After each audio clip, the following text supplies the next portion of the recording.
Alisher Navoiy o'zining Hayratul Abror asarida mahallani mahalla shahar ichidagi shaharchadir deya ta'riflagan. Ta'rifga monand Guliston tuman markazidagi Dehqonobod shaharchasidamiz. Mazkur shaharcha kundan kunga chiroy ochib, yanada obod va farovon go'shaga aylanib bormoqda. Eng muhimi, aholining ijtimoiy faolligi, o'z mahallasi, el yurt taqdiri va kelajagiga daxldorlik hissi ortib bormoqda. Shaharchadagi Do'stlik mahallasida tadbirkorlik rivojlanib, yangi ish o'rinlari, doimiy daromad manbalari yaratilayotgani, barqaror ijtimoiy ma'naviy muhit mustahkamlanib borayotgani ijobiy natijadir.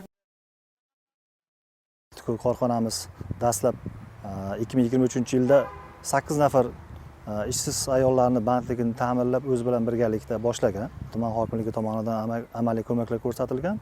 Bundan tashqari subsidiyalar ham olib berilgan ushbu tadbirkorimizga. Dastlab shu o'zini o'zi band qilib boshlagan bo'lsa, bugungi kunda mana qariyb 70 nafardan oshdi ishchi xodimlari. Kattalar va bolalar trikotaj mahsulotlarini ishlab chiqaryapti. Bugungi kunda nafaqat mahalliy bozorlarga, balki chet davlatlarga ham mahsulotni eksport qilishni yo'lga qo'ygan. Xususan Rossiya davlatiga eksport qilib kelinmoqda bugungi kunda. Bu albatta korxonamizning faoliyatini kengaytirishda muhim ahamiyat kasb etmoqda. Bugungi kunda korxonani kengaytirish maqsadida yonidan qo'shimcha bino qurib, faoliyatini yanada kengaytirishni maqsad qilgan. Ishchi xodimlariga yordam ko'rsatish maqsadida bolalar bog'chasi ham tashkil etishni rejalashtirilgan. Bugungi kunda ushbu korxonamizda chet davlatlar, ya'ni Turkiya davlatining hamkorlari bilan birgalikda o'z faoliyatini yuritmoqda. Ushbu hamkorlar o'zlarining Turkiya davlatining mutaxassislari jalb qilingan. Ushbu mutaxassislar o'zining o'sha chet davlat zamonaviy o'sha kiyim-kechaklar tikishda, bichishda o'zlarini ko'maklarini ko'rsatib o'rgatib kelmoqda. Korxonamizda nafaqat xotin-qizlarimizning ishi, balki birinchi guruh, ikkinchi guruh nogironligi bo'lgan fuqarolarimizni, ya'ni o'sha xotin-qizlarimizni ham bandligini ta'minlashda o'z ko'magini ko'rsatmoqda. Hozir mana ko'rib turganlaringizdek, birinchi guruh nogironligi bo'lgan Xurshida Ahmadaliyeva qizimizni ham o'z faoliyati bilan qariyb 4 yildan beri ish faoliyatini olib bormoqda. Bugungi kunda o'zini tikish bitishni sir-sinoatlarini o'rganib, yurtimizga, aholimizga sifatli kiyim-kechaklar bichish tikishda o'z faoliyatini ko'rsatib kelmoqda. Bundan tashqari Guliston tumanimizda aholi bandligini ta'minlash, aholimizga sifatli xizmat ko'rsatish sohasida ham bir qator ishlar amalga oshirilmoqda. Xususan Guliston tumanimizning Sohilobod mahallasida ekoturizm maskani bunyod etilgan. Ovqatlanish uchun sifatli o'sha baliqlar yetishtirib, daryodan baliq yetishtirilib, aholimizga tansiq taomlar tayyorlanmoqda.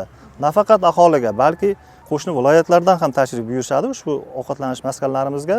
Hattoki o'sha qo'shni chet davlatlardan, Tojikiston, Qirg'iziston davlatlaridan ham hatto keladi. Ushbu joyimiz ekoturizm maskani hisoblanadi. Biz tumanimizning eng oldi joylaridan desak hisoblanadi. Bugungi kunda ushbu joyda o'zlarining tansiq taomlarini iste'mol qilishlari mumkin.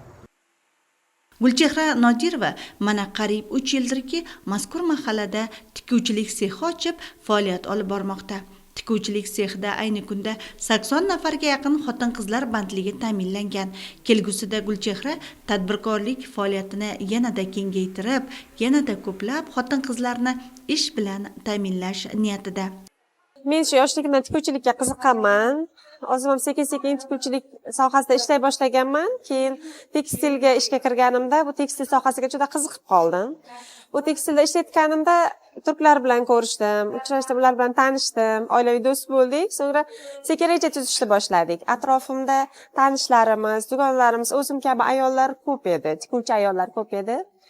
Ularni birlashtirib ishlatish hayol sura boshladim, reja tuza boshladim. Bu borada davlatimiz rahbari ham tadbirkorlarga, ya'ni ayol tadbirkorlarga imkoniyatlarni keng ocha boshladi. Har xil yo'nalishlar, imkoniyatlar mana berganidan qiziqib bu sohani ochishga harakat qildik. Hozir ish boshlaganimizda bir 8 ta ayol bilan birga boshlagandik. Hamma narsa bor, ammo mashinka ko'paytirishga qiynalgan paytimiz tumanimizdagi, Guliston tumanidagi hokimiyat sayyor qabuliga bordik, maslahat qildik. Ular boshladi bizga yordam berishni, yo'nalish ko'rsatishni hamda 12 ta ishchi yana qo'shimcha ayollar daftarida turadigan, sharoit sal og'irroqlarni yig'ib, ularni anasida kasanachilik yo'nalishida bizga subsidiya berishdi hamda u subsidiyani olib ilk boshida bizni oyoqda tutgan u subsidiyaga olgan mashinkalarimiz bo'ldi. Hamda u ayollarni ish bilan ta'minladik sekin-sekin. Mana Xudoga shukr, bu yilga kelib 70-80 oralig'ida ishchilarimiz bor. Yanada mashinkalar oldik. Endi Xudo xolasa 120 ta, undan keyin 150 ta qilib ishchilarni ko'paytirish niyatimiz bor. Biz hozir uslugaga ishlaymiz. Bizning firmamiz faqat Rossiyaga eksportga ish chiqaramiz, yetkazib beramiz. Kelajakda o'zimiz ishlab chiqarish qilmoqchimiz. Sharoitlarimizni qilib, joyimizni, mashinkalarimizga qolganimizdan o'zimiz ishlab chiqarish qilmoqchimiz. Kelajakda Germaniyaga ham ishlab chiqarishni yo'lga qo'ymoqchimiz. Maoshlar lekin vaqtida. Eng birinchi o'rinda oz bo'lsa-da, ko'p bo'lsa-da, maoshni vaqtidan o'qilamiz. Ular ayollar oilasidan ortib chiqib ishlagandan keyin oilasiga albatta birinchi o'rinda maoshini to'g'ri olib bora olishi kerak. Servislarda yo'naltirganmiz, issiq ovqat, issiq choy sharoitlarda qilib berganmiz. Bular orasida ikkinchi guruh nogironli ishchilarimiz ham bor. Ularga ham qo'limizdan kelgancha sharoit qilib berib, ish o'rgatib, yo'nalish qilganmiz. Juda yaxshi ishchilar. Ikkinchi guruh nogironlarimiz ham juda aqli hushi joyida, o'rgatganimizda tez olib, ishni sifatli, yaxshi chiqara olyapti. Bemalol sifatli ish chiqarib bera olyapti bizga. Yosh bolasi borlar, ozgina qiynalyapti, ishlashni xohlaydi, qo'lidan ish keladi. Xohlaydi-yu, ammo yosh bolasini bog'chaga berib kelib ketishga qiynalganlari uchun hozir biz bu yoqdagi tadbirkorimiz bilan kelishdik. Yonimizga bizga kattaroq ishxona ochamiz, ishxonani yonidan bog'cha qilib, ayollar qiynalmasligi uchun, vaqtida ishga kelib, vaqtida keta olishligi uchun bolalarini yoniga bog'cha qilib, Xudo xolasa kelajakda ishni yo'lga qo'ymoqchimiz. Shunda uyda o'tirgan tikuvchilikni biladigan ayollarimiz ham bemalol ish bilan ta'minlanadi, oilasiga yordam qila oladi deb rejalashtirganmiz. Tadbirkor Gulchehra ehtiyojmand odamlarni ishli qilishni o'z zimmasidagi ijtimoiy mas'uliyat deb hisoblaydi. Xurshida birinchi guruh nogironi. Mahallasida mana shunday tikuvchilik korxonasini ochilishi Xurshidaga juda qo'l keldi. Endilikda uning ham sevimli ishi bor. Jamiyatning faol a'zosiga aylangan Xurshida daromad topib, oilasiga foyda keltiryapti. Men hozirgi vaqtda beka chiqaryapman. Shortlarimizni, belboqlarini chiqaryapman. Bekka kirganimga 4 yil bo'ldi. Bu yil bilan 5 yil bo'ldi. Bu yerda do'stlar orttirdim, opa-singillar orttirdim. Rahmat hammasiga. Sharoitlarimiz yaxshi, issiq ovqat berishadi, issiq non, choy, hammasi joyida. Mamnunmiz. Bugun oilamga, jamiyatga qo'shganimdan juda ham xursandman. Yana bir korxona ishchisi Fotima eng yosh tikuvchi qizlardan. U talaba, demak sirtdan o'qib, tikuvchilik sexida ishlab maosh olyapti. Fotima yaratilgan imkoniyat va sharoitlardan juda mamnun. Men bu yerda 1 yildan beri ish yuritaman. Mahallamizda xotin-qizlarga juda ham ko'p shart-sharoitlar yaratilgan. Masalan, biri mana shu tikuv sexi. Bu tikuv sexida 80 dan ortiq ayol qizlar ish yuritishadi. Biz tikkan ishlarni boshqalar kiyib yurganidan xursandmiz. Men hozirda Toshkentda iqtisodiyot fakultetida 2-kurs talabasiman. O'zim kontraktda o'qiyman. Uydagilarimga qiyinchiligim tegmasin deb men bu sohani tanladim. Ham hunar, ham kasb sifatida. Hozirda o'zimni kontragimni, o'zimni oyligim, maoshim bilan to'lab kelaman. Tikuvchilik sohasini mana shu yerga kelib o'rganganman. Avvaldan qiziqmaganman. O'ylab ham ko'rmaganman tikish haqida. Shu yerga kelib o'rganib, tikishdi, mana yuribmiz. O'zimni kasbimdan tashqari qo'limda yana bitta hunarim bor.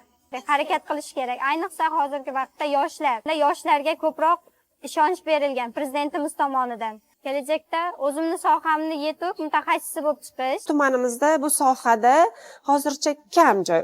Shuning uchun bemalol kattartirib, ishchi kuchi bor. Turk hamkorlarimiz bor. Ular bilan birgalikda bemalol buyurtmachi hamkorlarimiz bor. Shuning uchun eksportga harakat qilmoqchimiz. Bu yerda tumanimizda katta sex qilib rejalashtirmoqchimiz. 150 tadan 300 tagacha bo'lgan odamlarni xudo xolasa bandligini ta'minlab, ishni kengaytirmoqchimiz. Hamkorlarimiz bor, turlarimiz ko'p, mahsulotlarimiz asosan O'zbekiston tovariga talab nima uchun katta? Bizda paxta o'zimizdan bo'lgani uchun u eksportga juda yaxshi, tez yaxshi ketadi.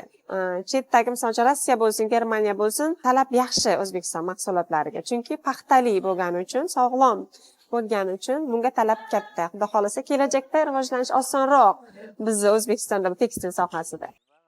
Tumanda tadbirkorlar safini kengaytirish va ularga zarur sharoit yaratib berish uchun barcha choralar ishga solinmoqda. Sohilobod mahallasida bo'lsangiz, bunga o'zingiz amin bo'lasiz. Mazkur mahallada 6000 nafarga yaqin aholi istiqomat qilsa, aksariyati tadbirkor bo'lib ulgurgan. Hududimizda 5056 ta aholi soni bor, 1003 ta xonadon, 1650 ta oila soni bor. Shundan kelib chiqadigan bo'lsak, boyagi aholi sonining 20-30% tadbirkorlik bilan shug'ullanadi. Qolgani endi boyaginday dehqonchilik, chorvachilik, davlat ishida ishlaydiganlar bor. Sohilobod mahallasi Sirdaryo sohilida joylashganligi sababli mana shu Sohilobod deb nomlangan birinchi navbatda. Qolaversa, bu mahallamizni hozirgi kunda tadbirkorlar mahallasi desak ham adashmaymiz. Nimaga? Chunki mahallaga kirib kelishdan o'zlaringiz ham guvoh bo'lgan bo'lishlaringiz kerak. Kirib kelishimizdan boshlanadi tadbirkorlik, to mana daryoning bo'ylarigacha, daryoning bo'yida davom etyapti. Bugungi kunda hurmatli prezidentimiz tomonidan viloyat rahbarimizni tashabbusi bilan mana shu hududimiz turizmga mo'ljallandi. Prezidentimiz tomonidan 7 milliard pul ajratildi. Turizm sohasini mana shu tadbirkorlikni rivojlantirishga zamin yaratadi. Ish o'rinlari yanada ko'payadi. Aholimiz yanada qiziqishi oshadi. Qo'shni viloyatlardan ham mehmonlar kelyapti. Bu yoq to Buxorogacha, bu yoq Toshkent, hamma viloyatlardan deyarli kelyapti. Mana shuni inovatga olgan holda hozirgi kunda mana tadbirkorlarimiz mehmonxonalar qurishga harakat qilyapti. Bundan tashqari, mana boshida aytib o'tdim, mahallamiz shu daryoning sohilida joylashganligi sababli bu yerdagi toza havo, muhit, yaratilayotgan sharoitlar menimcha aholini sog'lig'iga ham yaxshi ta'sir qiladi, kayfiyatiga ta'sir qiladi. Shuning uchun ham menimcha harakatchan. Farovon hayot sari shiori ostida yashayotgan mazkur mahalla ekoturizm dam olish maskaniga aylangan. Toza havodan nafas olib, chiroyli muhitdan bahramand bo'layotgan sayohatchi dam oluvchilar xushxo'r baliq taomlarini sevib iste'mol qilishadi. Sirdaryo sohili bo'ylarida dam olish maskanlarining barpo etilishi natijasida hududda nafaqat turizm salohiyati oshadi, balki yangi ish o'rinlari yaratilib, mahalliy iqtisodiyotga ham ta'sir ko'rsatadi. Yana ahamiyatlisi, dam oluvchilar estetik muhitdan bahramand bo'lishadi. Aholimiz to'q, o'ziga to'q ishlaydi, hammasi harakatchan, yaxshi yashashga harakat qiladi. O'zlari tomonidan shu yaxshi yashashga intilish ishtiyoqi kuchliroq. Har bitta masalan, mana shu dam olish maskanimizda oilaviy boshlaydi, yoniga bo'lmaganda masalan 5 ta, 6 ta qo'shimcha ishchi kuchi oladi. Bu degani ishchi kuchi, ish o'rni yaratilyapti. Ish o'rni yaratilyapti, aholining bundan foyda, daromad qilishi oshyapti. Undan tashqari ertalablari agar kelsangiz, qiziqsangiz, ertalab soat tong sahar 5-6 larda kelsangiz, mana shu yerda to'liq aholi, yoshi katta onaxonlarimiz, otaxonlarimiz to'liq mana shu yerdan sayr qilishadi. Bu hech qaysi hududda ko'rmaysiz buni. Lekin bizning hududga agar maqtanyapti demang, lekin agar ataylab kelib ko'rsangiz, o'zingiz qoyil qolasiz. Uy mehmonxonalarida endi boyaginda tashqaridan alohida mehmonxona qurish harakatida rejalashtirib, harakatida yurib. Bundan tashqari dehqonchilik, tomorqa, chorvachilik bilan shug'ullanadi. Tomorqachilarimiz bor. 1 yilda 3 marta foydalanishga harakat qilyapti. Mahallalarga yangi O'zbekiston qiyofasini olib kirish taraqqiyotimiz poydevoridir. Obod mahalla, obod ko'cha, obod xonadon mezonlarini yuksaltirib, ushbu noyob tuzilmani mehr-oqibat, hamjihatlik, adolat va tarbiya maskaniga aylantirish, yangi O'zbekiston qiyofasini kiritish dolzarb va mas'uliyatli vazifamizdir deya ta'kidlaydi prezidentimiz. Darhaqiqat, mahalla obod bo'lsa, ko'ngillar zavqqa to'lib shodlanadi.